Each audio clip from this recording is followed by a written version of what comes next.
Les petits détails des plus grands films, bienvenue dans Aviez-vous remarqué? Regardez dans le ciel, c'est un oiseau, un avion? Non, c'est une maison. Et oui, une maison et pas n'importe laquelle, puisque c'est celle de Carl Fredricksen et du chef-d'œuvre Là-haut de Pixar, une production sacrément gonflée qui en aura fait pleurer plus d'un et qui cache parmi tous ces ballons des secrets et détails qu'on a trouvés pour vous.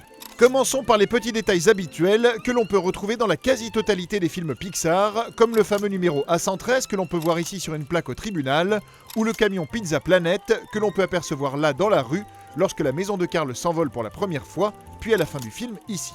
La scène de l'envol nous permet d'ailleurs d'avoir un petit aperçu de la chambre d'une fillette et de toutes les autres petites références qu'elle contient, comme cette balle Luxo, cet avion sorti tout droit de Toy Story, et cette peluche Lotso annonçant le futur personnage d'un Toy Story 3 qui sortira un an plus tard.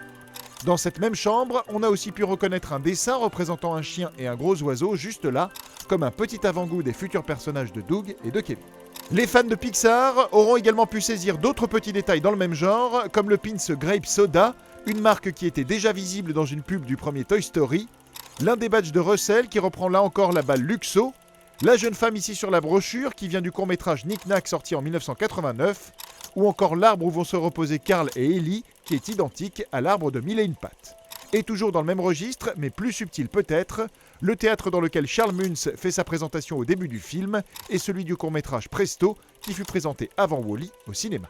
Les numéros ont aussi leur signification dans la haut, par exemple, celui visible sur ce camion 415-72 renvoie à l'anniversaire du directeur artistique de chez Pixar, Lou Romano, le 4 avril 1972.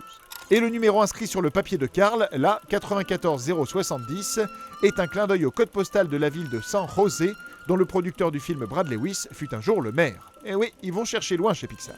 Et pour en finir avec l'univers Disney, on a remarqué que la pose figée de Doug est inspirée de la même pose que celle du fameux Pluto, un bien bel hommage. Entre autres références, vous aviez sans doute noté également le clin d'œil à Star Wars dans cette scène où les chiens se donnent les mêmes noms de code que dans la saga de George Lucas, mais vous aviez peut-être raté avec cette scène des chiens qui jouent aux cartes, la référence à la célèbre série de tableaux de Cassius Marcellus Coolidge, Dogs Playing Cards.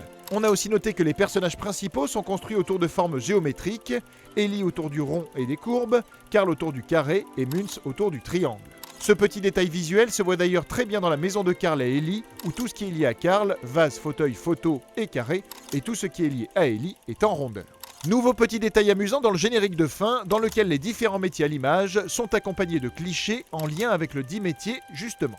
Ainsi, quand c'est le compositeur Michael Giacchino que l'on voit, Carl et Russell font de la musique. Lorsque c'est le directeur de la photo, on a le droit à des clichés de photomaton.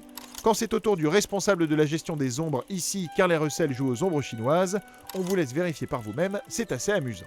Enfin, on s'est aperçu que le méchant Charles Muntz emprunte son patronyme au véritable Charles Mintz, l'homme d'affaires qui vola le personnage d'Oswald le Lapin à Walt Disney et qui l'obligea donc à créer Mickey Mouse, que la voix de la jeune Ellie dans le film est celle de la propre fille du réalisateur Pete Docter, qui s'appelle justement Ellie Docter, ou encore qu'il y a exactement 20 622 ballons pour faire décoller la maison de Carl. Oui, on a compté, mais ça bien sûr, vous l'aviez remarqué.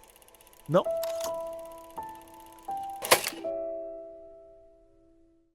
Retrouvez ce film à regarder chez vous sur notre nouvelle application Allocinéhome, disponible sur smartphone et tablette.